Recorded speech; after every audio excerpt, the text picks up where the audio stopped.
Hello, everyone. Welcome back. I am your host, Nathan Hale. Nope, that's not me. I'm Kris. This is History Rebels. This is their latest video as of 3 weeks ago, Secret Wars, Spies of the American Revolution. Before we get started, you can click on that. You can clack on that, and you can click clackety on the thanks button if you'd like to. 14,000 views and only 700 thumbs up. Wow. Those are the time of numbers I get. The 14 views and 700 thumbs up for it, which doesn't make any sense. All right, I'm done talking. I got a beer. Get yours. Let's get into this video.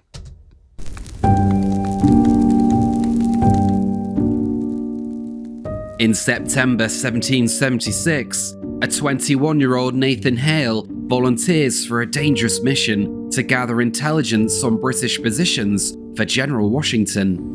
And had zero experience, probably should have never been considered. I think volunteered for it. Yeah. No, not enough training, stuck out like a sore thumb. And, yeah.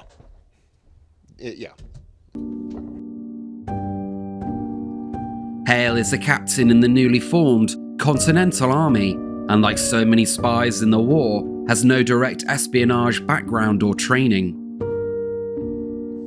While observing British troop movements across Long Island, he is unknowingly being watched. Loyalist rangers have been hunting for a spy, and soon catch up to him in a tavern. I think Robert it was Rogers. Yep, I was just going to say I think it was Robert Rogers, who was leader of the Queen's Rangers, who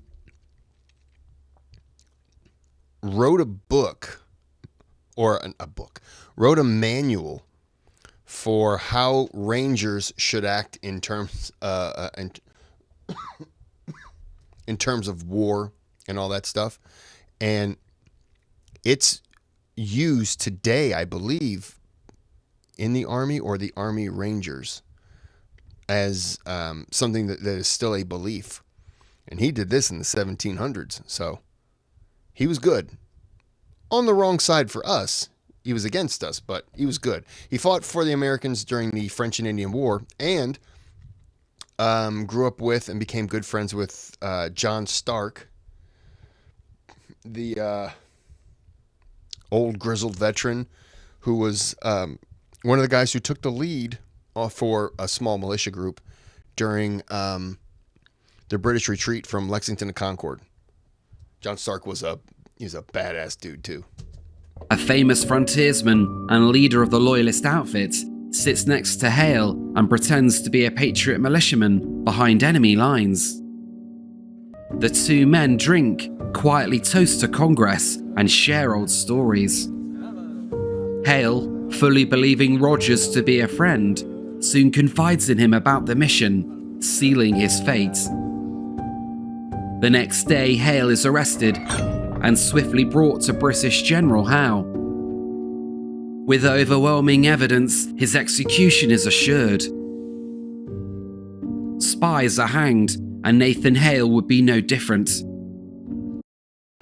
Remember, one of the reasons, and I said this, was it the last video? No, it was 2 videos ago. When they were talking about Benedict Arnold and Major John Andre. One of the reasons why John Andre was hanged as a spy was retaliation for Nathan Hale. And I'm sure they're going to get into what he said, Hale said, and all that stuff. Years later, his friend William Hull would attribute Hale's final words as, "I only regret that I have but one life to lose for my country." For a captured spy, Hale's execution was routine and went almost unnoticed. He never said that. That was propaganda started during the war as a reason to show other people that you're dying for the cause. He never said that. His real last words, I don't know offhand, but it was something to the effect of, he was crying and he said something like, please tell my mother I love her, or something like that. Something that's, a young, I think he was 21. Did it say 21, 22, 23, 24? He was young. Something that you're going to say in that situation. He would become one of hundreds of brave men and women on both sides, put to death for what was often seen as dishonorable work, but vital to the outcome of the war. This video is sponsored by The Book, the ultimate guide to rebuilding a civilization. If you're watching this, what we've learned is civilizations develop medicine, society, with manuscript and science minds, ornament is art, through unique hand. In the 18th century, there were three main types of spies. The first were military scouts on temporary missions, or brave local informants, often behind enemy lines and without uniforms. Anna Strong was a member, a forgotten member, unfortunately, of the Culper spy ring. The second were the respectable diplomats working in capital cities, mostly ambassadors and princes, passing discreet pieces of intelligence over dinner. The third, and most contemptible to those at the time, were the men who sold secrets and betrayed their colleagues for pay. Throughout the American Revolution, both sides made use of a wide variety of tactics and agents. Perhaps the highest volume of information, and the least trusted, came from civilians. As this was as much a civil conflict as it was a war between nations, locals provided constant and significant support to both sides. Men and women had to consider conflicting allegiances and moral dilemmas of betraying friends and family for a greater cause, while also contending with the looming prospect of discovery and execution. To counter the threat, both sides ruthlessly hanged suspected spies, often on flimsy evidence. Men and women from behind enemy lines passed daring reports and embarked on dangerous missions for their cause. From New York, for example, the British made efforts to raise men for loyalist regiments and sent out agents to travel the countryside, often working with local sympathizers. These missions were incredibly dangerous, and if caught, the agents and those sheltering them would be sent to the gallows. In 1 month alone in 1777, 13 loyalists went on trial in the New York area for such work, and 10 were hanged. Counterintelligence operations were often crude but effective. In friendly territory, agents on both sides acted as agent provocateurs to root out enemy factions. In May 1777, for example, Simon Newell, working in Patriot-held territory, pretended that he wanted to join the British cause at a dinner party. By the end of the night, and after toasting to the king, Simon had learnt the names of a number of secret loyalists, including a prominent member of the local Patriot Committee of Safety. Arrests quickly followed. For most of the war, Continental intelligence operations were superior to their British rivals. I just want to say this. Whenever you talk about the Revolutionary War, this is something that never seems to get covered. And I think them making this video is awesome. Props to that. Because you'll hit on things here and there, but you don't realize just how important it is to have spies. And I always laugh when people say, Washington said, I can never tell a lie. I'm like, yeah, he did. Look at all the lies he told during war. Look at the lie at the end. Convincing, wow.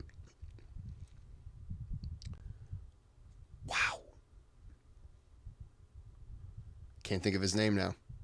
Convincing that dude that he was going to attack New York, or that the feint was New York, made him believe that so he could swing down and go for Cornwallis at Yorktown. He didn't send him a letter saying, I'm faking up here, but I'm going to go down to Cornwallis. He didn't do that. No, you lie. Everyone fibs, stretches the truth, all out lies, especially in war. So something like this, I think, is awesome to cover. Turn Washington Spies did a great job, but it's not 100%.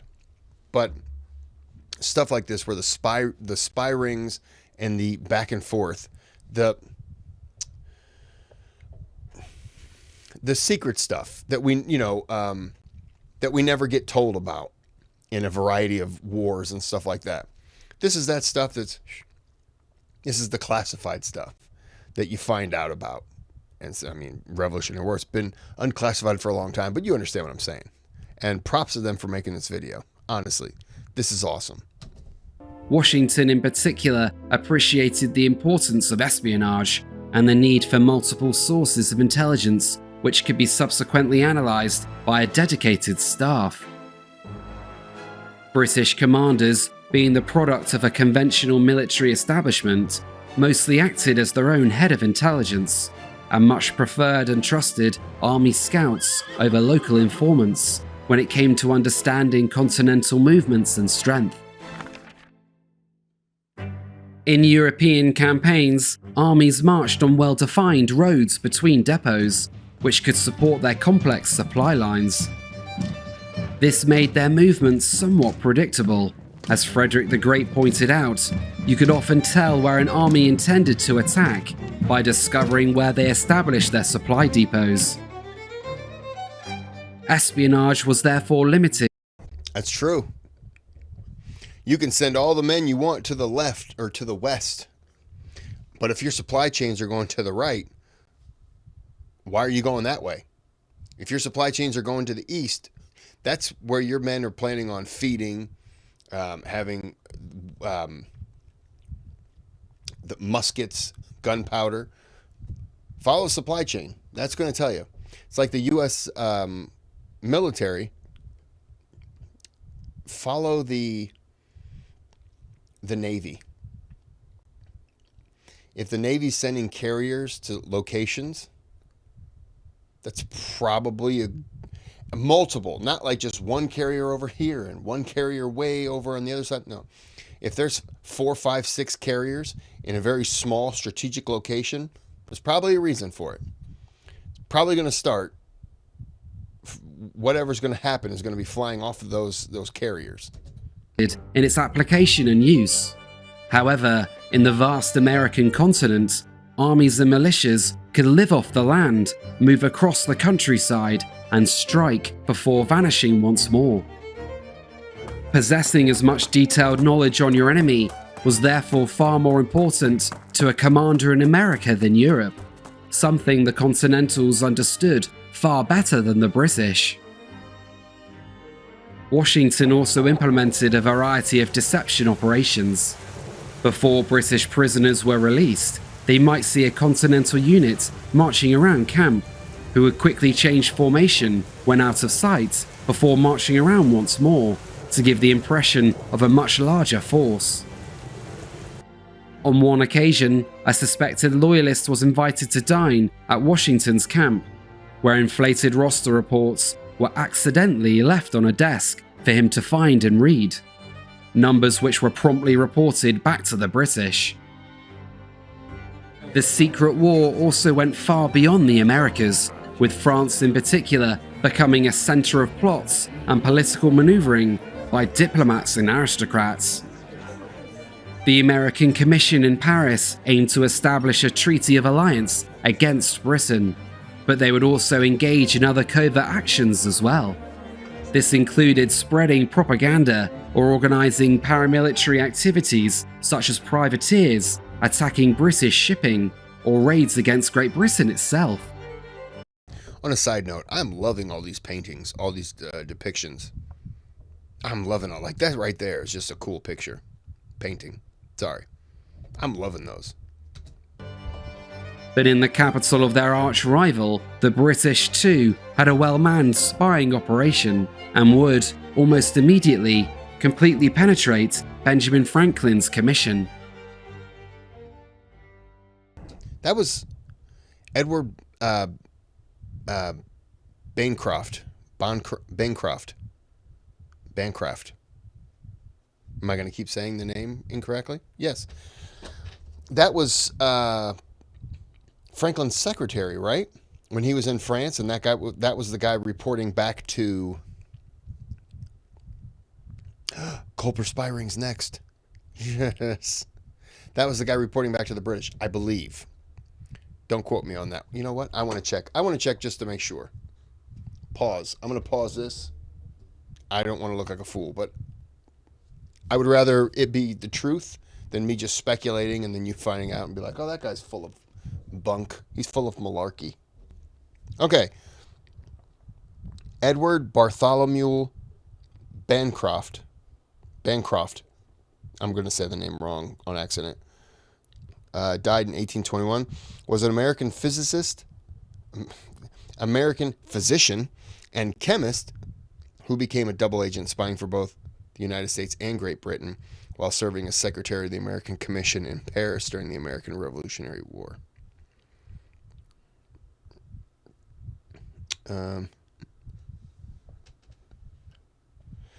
Okay, yeah, he worked for Franklin and Silas Deane. He was unenthusiastic about American independence.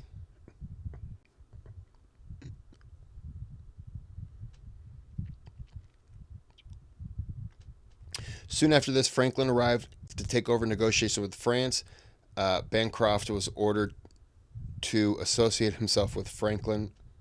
Fortuitously, Franklin appointed Bancroft as secretary to the American Commission in Paris.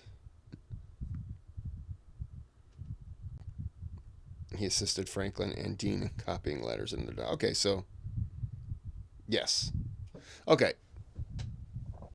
Okay, yep, I was correct for a second. I thought I was wrong, but back to the video. Oh, nope. Wrong button. This is back to the video. With no intelligence manuals to follow, for both sides, their intelligence operations took time to mature. Commanders had to quickly develop their own methods for recruiting agents, discovering enemy networks, verifying intelligence, and much more. Both would attempt similar techniques, the use of alphanumeric codes, for example, where words are converted into digits to hide their meaning. Majors Benjamin Talmadge and John Andre, working as the Continental and British spy chiefs respectively, both attempted versions of this code and made the same mistakes. After John Andre was captured and hanged, the people who captured him, the only reason why John Andre got captured is because the American patriots that stopped him, they stopped him to rob him. And just by chance realized, hey, there's something more to this. Turned him over. He got hanged. And their bad deed turned into a good deed, right? Great. Years later, those guys tried to apply for a pension because of their actions. And Benjamin Talmadge went to court and spoke against those guys getting it because they were only out for themselves. They just happened to come across John Andre. And I think it was his... And Benjamin Talmadge was... He was the guy the Culper spy ring went to. He took the information, took it to Washington. He kind of deciphered everything and took it to Washington. So he was kind of in charge, but not in charge as, you know, Washington would have been in charge. But Talmadge was very much forgotten in history in terms of people that I think should be remembered.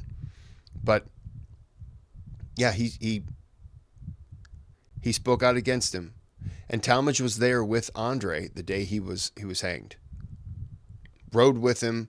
It's even in AMC, and according to a couple of things that I've read, rode with him to it, and had conversations with Andre. And Andre was very forthcoming and very.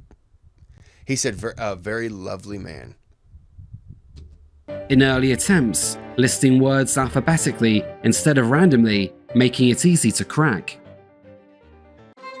Washington, particularly after the British captured New York in '76, was in desperate need of reliable intelligence on his enemy to compensate for his worsening military situation. Capturing New York had given the British a strategic advantage. The port gave them a base to strike out from as they pleased. Washington therefore needed timely intelligence on British plans so that he could accurately predict rather than react to their movements. I think it was Clinton that I was thinking of when I said he was sending a letter to that, faking out the one dude and went down to Cornwallis. Might have been Clinton. After early attempts at gathering intelligence returned mixed results, by 1778, Washington and Talmadge began establishing a new spy ring. This new network, called the Culper Ring, would soon become perhaps the best known and most effective of the war. Robert Townsend would gather intelligence in New York and pass it to Abraham Woodhull in Long Island. From there, messages were smuggled across to Connecticut and then relayed to Washington. They used invisible ink, coded messages, numerical aliases, and even developed prearranged signals.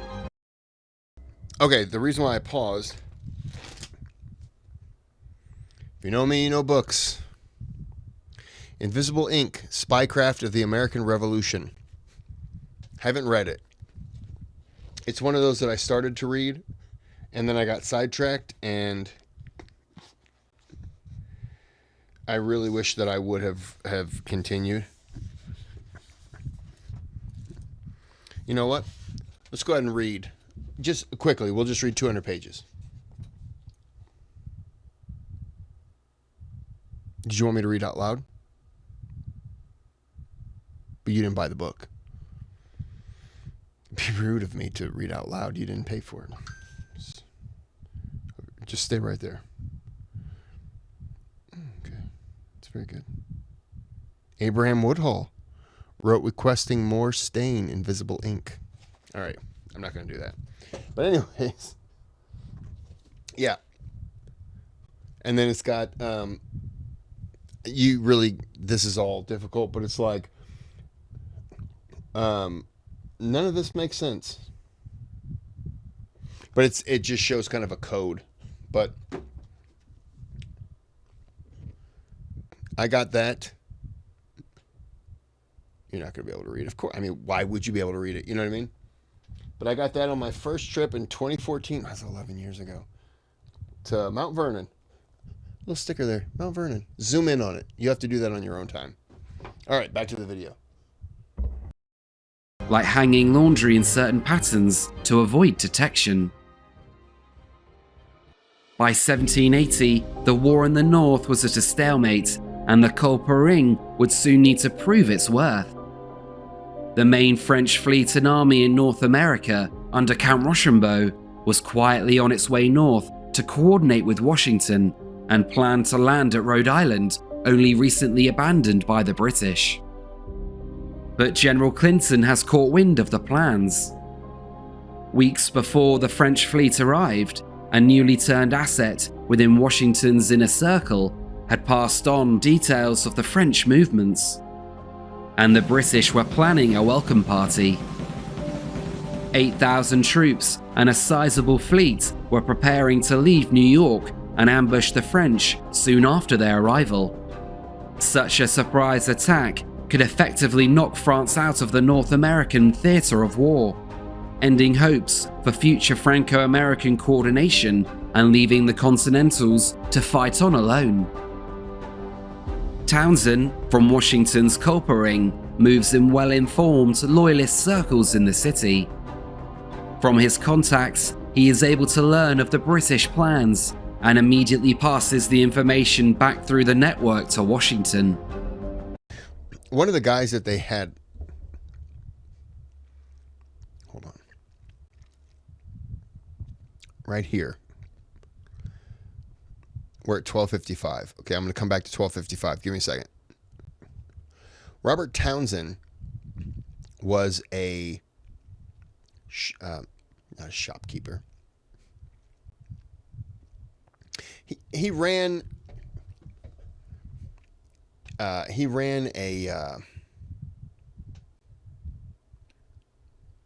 I don't know what I keep wanting to say a restaurant. Anyways, people would show up and they'd get beer, coffee, whatever. It was like a restaurant, but it was also like a hangout.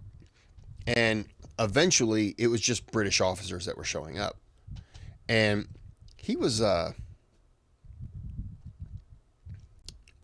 maybe like a Quaker or something like that. And so they didn't figure a Quaker is going to, eavesdrop on what we're saying and pass that along to everybody.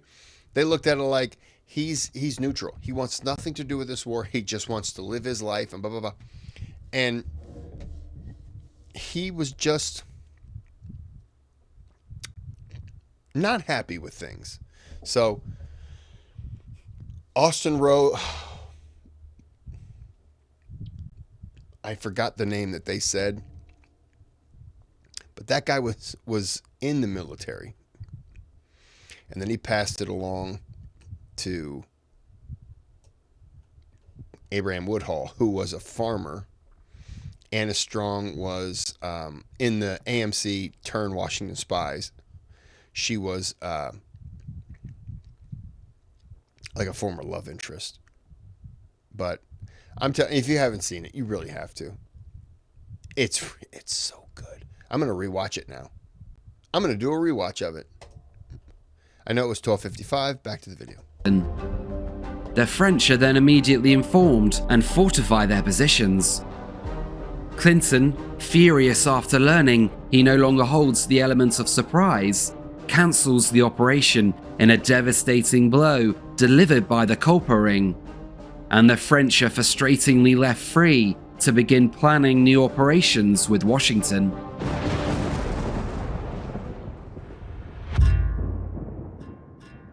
Clinton had one other trick up his sleeve for 1780.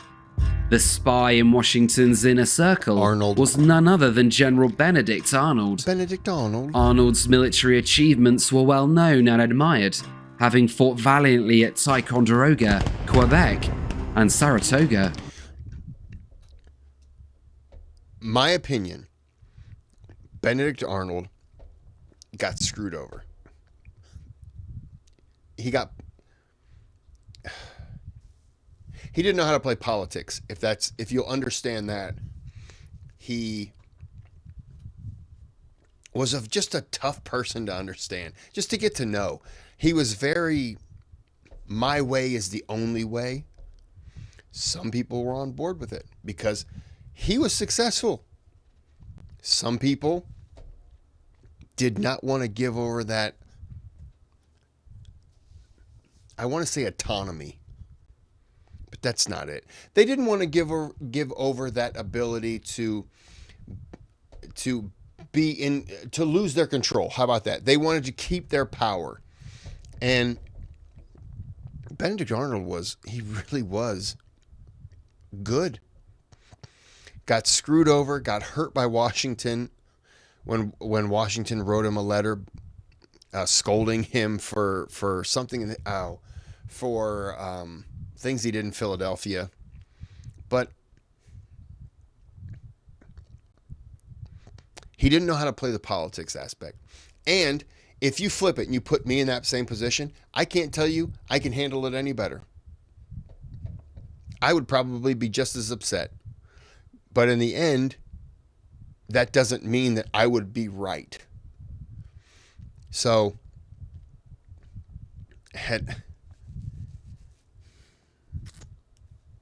it's just, yeah, I really do feel bad for him feeling like this was all he had left. And his wife, Peggy Shippen, also did a great job in being in his ear, telling him the British were offering better things. He could be better with the British. He could do this. He could do that.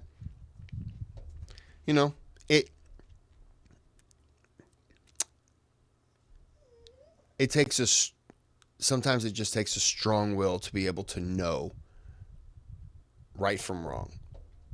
And some people can be broken after they've been broken by feeling like after so long they're always being passed over, being used as an excuse.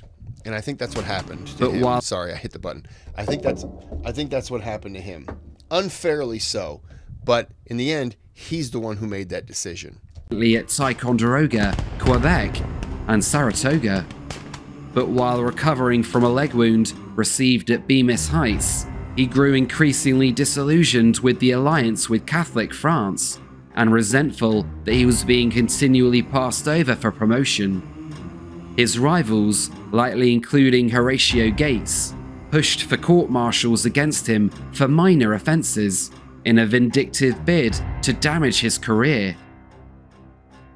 Washington, who regarded Arnold with trust and respect, saw that the court-martials were a deliberate attempt to smear him, and only lightly punished Arnold while promising high command in the future. But the damage had been done, and it was at this point that Arnold asked for and received the command of West Point.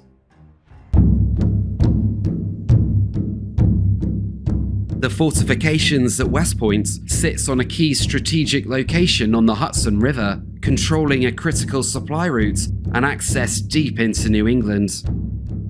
If the British could gain control of it, Clinton would have serious options for further offensives, while putting Washington in a strategic dilemma. Arnold, feeling betrayed by his own army in Congress, begins to seek contact with the British through his wife's loyalist connections in the summer of 1780.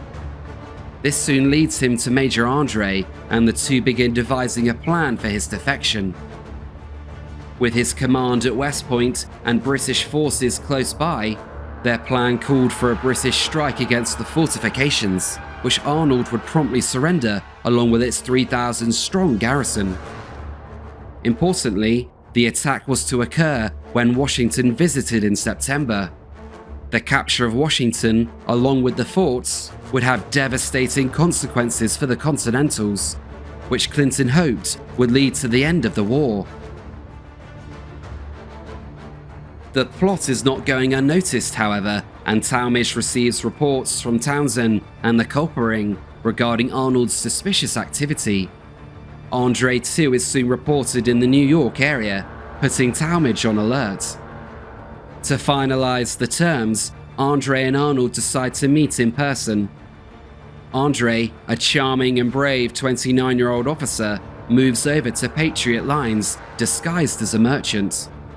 When they meet, the two men discuss West Point's defenses in detail, and Arnold provides sketches of the forts, along with a pass to travel back through Patriot lines.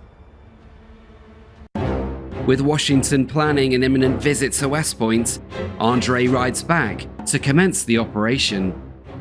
On his way, he is stopped by a Patriot sentry who tells him to be wary of Loyalist partisans operating in the area. Later on, as Andre moves into no man's land, he is stopped by three men who ask him what side he is on. Andre, misjudging the situation, cheerily asks if they belong to the British party. Unfortunately for Andre, they did not, and he is promptly asked to get off his horse.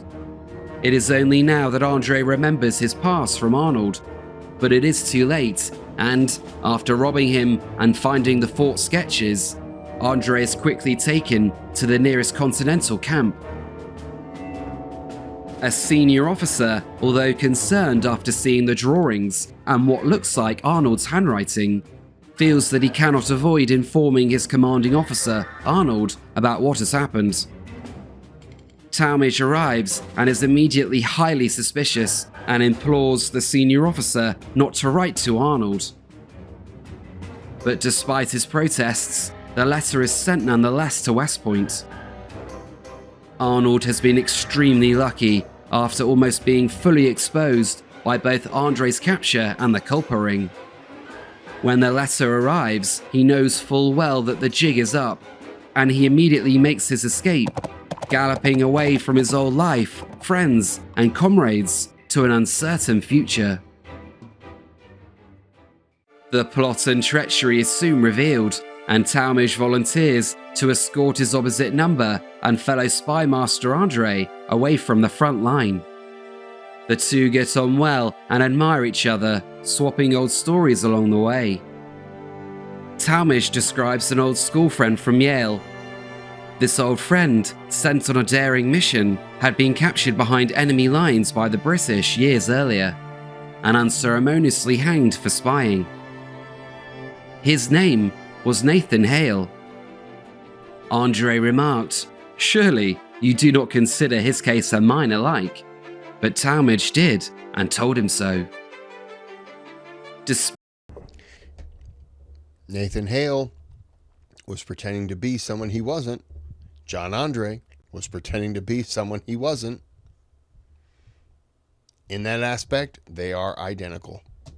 Despite being well liked and respected by his captors, including by Washington, Andre too would be hanged. His loss would be mourned by both sides, but such a plot had to be answered for, and spies knew full well the risks they were taking. In the end, and like Hale, Andre would meet his fate with bravery, watched on by a crying Talmadge. Talmadge completely respected Andre.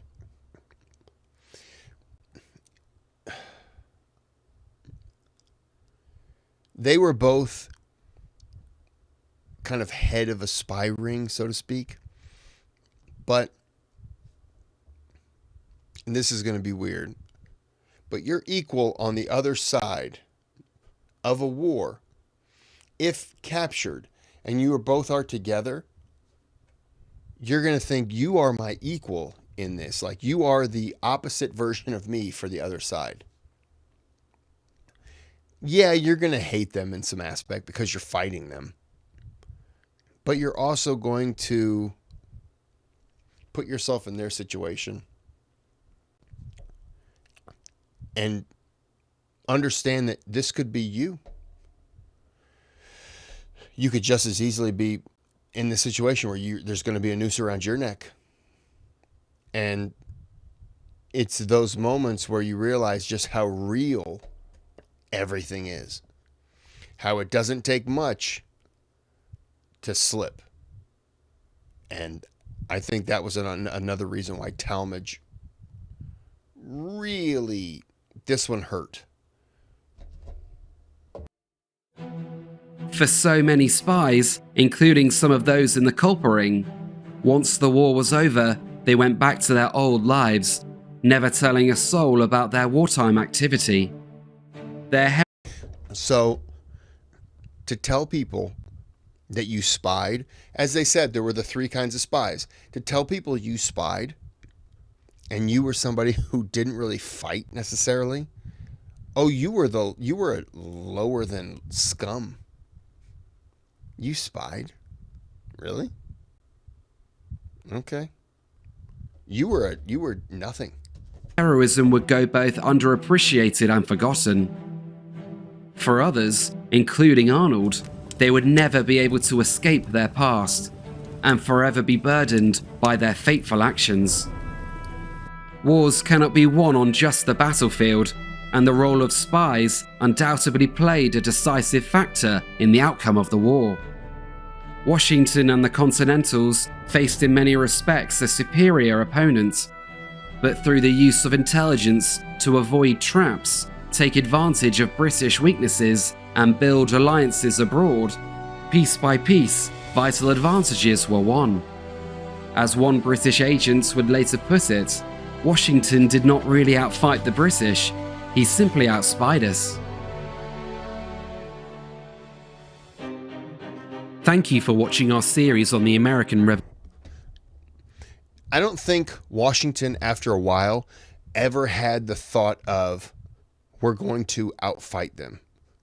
It was, we're going to hit and run, hit and run. We're going to stay alive. And as long as you're alive, you're a threat. And as long as you're a threat, they have to keep troops here, unfortunately. But how long before the other side decides it's just been too long? If you're an American, think of all the wars America's been in recently, and think of when it happens, when the war starts, we're all behind it. But then after a while, it's like, really? Still? It feels like we're just making bad decisions after a while. And why are we still there? And that's when they got you. And that's how we won.